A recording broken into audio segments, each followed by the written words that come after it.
The information that I'm going to give you this morning is extracted from my latest book titled Return on Process, and you can find that pretty easily on Amazon.com. It was published in early April. And obviously I can't give you all the detail from a 350-page book in 45 or 50 minutes. So if you're curious or interested about anything that I present this morning and you want the lower level detail, the how-to detail, then you're certainly encouraged to go check that out. In the book, the information in this morning's presentation is from chapter 4 in the book titled Small Changes, Big Performance Improvement, which is the same title as this presentation. I'm sure that most or all of you on this phone call in your careers have been involved in very large sort of top-down process and performance improvement changes, whether they be model-based on something like the CMMI or, an ITIL-driven change or Lean or Six Sigma-driven changes. And, sometimes these improvement initiatives, they cost hundreds of thousands or even millions of dollars and can take many months or even years. Some of them succeed in achieving the performance objectives that they set out to achieve, but quite a few only partially succeed, and quite honestly, in my experience, quite a few large improvement initiatives have failed. So what this presentation is about is really summarized in the quotation here from Werner Vinge, which is even the largest avalanche is triggered by small things. And what I'm going to talk to you about today is how all of us, every single one of us, can make tiny little improvements on a daily basis without, a giant budget and without permission from the CIO or the CTO or the CEO. And when we look at those changes in aggregate, organizationally, we can achieve tremendous performance gains. So why small changes?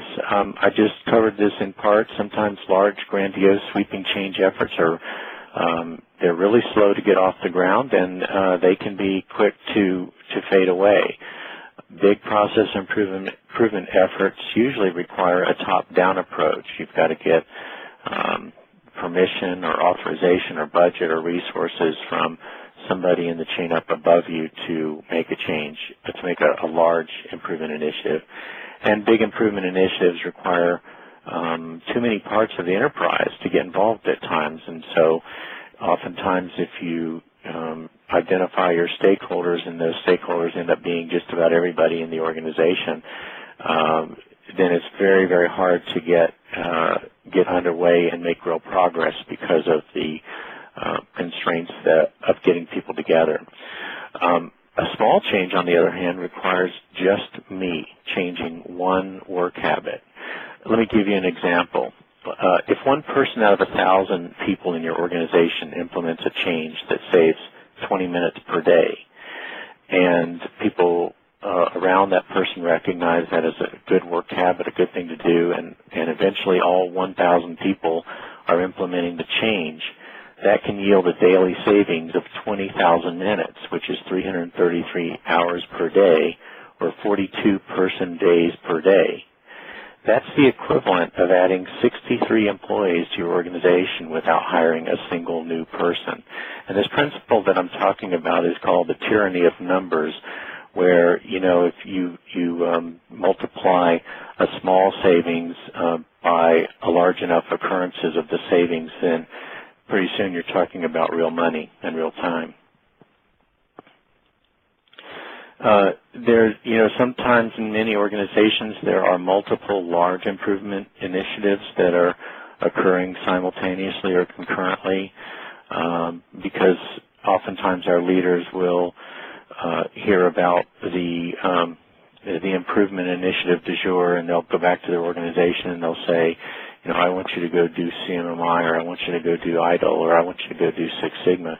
And in this slide, there you are, the one pulling your hair out because you're being sent off in a lot of directions to improve things, to improve organizational or project performance. And there's a phenomenon that occurs in nature and also occurs in organizations called the rogue wave. And some of you might be familiar, especially if you're nautically oriented. A rogue wave is one that has moved faster than the waves in front of it, and it overtakes those waves. And every time it overtakes a wave, it becomes bigger and bigger and bigger. And out on the seas, there have been sightings of rogue waves as tall as 30 to 50 feet that sink ships. And so the same thing can happen when you pile on too many large improvement initiatives in an organization. This picture is, and this really illustrates the tyranny of numbers. This picture is from pages 227 and pages 228 in my book, and it describes a scenario in which some percentage of the population of an organization makes one small change, and that change is adding their phone number to their emails using MS Outlook signature feature. And some of you on this call will, after this call, will go out and figure out what the Outlook signature feature is, and then you'll love it, but you'll be kicking yourself for not having used it for the past 5 or 10 or 20 years. And so what the tyranny of numbers says, for example, in an organization a size of 50 employees, if under certain conditions, given certain circumstances, if people just would put their phone number in their Outlook signature block, then there could be an annual savings of 70.3 person days per year. If you're a 100,000 person organization, there can be a savings of 625 person years per year. Now, if you take that and you multiply that by your fully burdened rate in the organization, this is the tyranny of numbers. Says if enough people make a change and use it often enough, a small change, then you can achieve millions and millions of dollars in savings in large organizations. And nobody needs to have a policy that says use an MS Outlook signature. There doesn't have to be a bunch of meetings about it. There doesn't have to be a lot of talk about changing. It just requires people on an individual basis to make the change.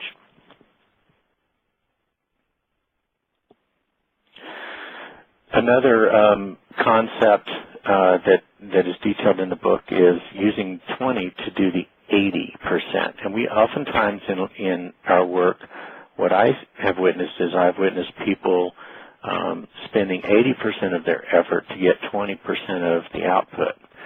And here's some examples. Here are just some highlights of things where I've seen people spend 80% and get 20% results instead of spending 20% effort to get 80% results. People will conduct peer reviews that don't involve peers.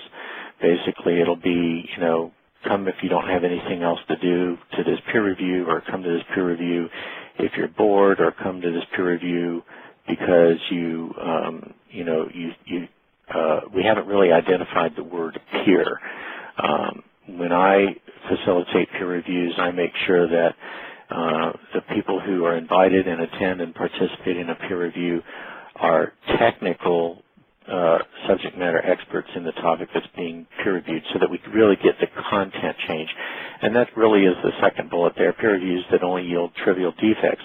Let's face it, if you invite somebody to a peer review, they're going to feel compelled to contribute in whatever way they can.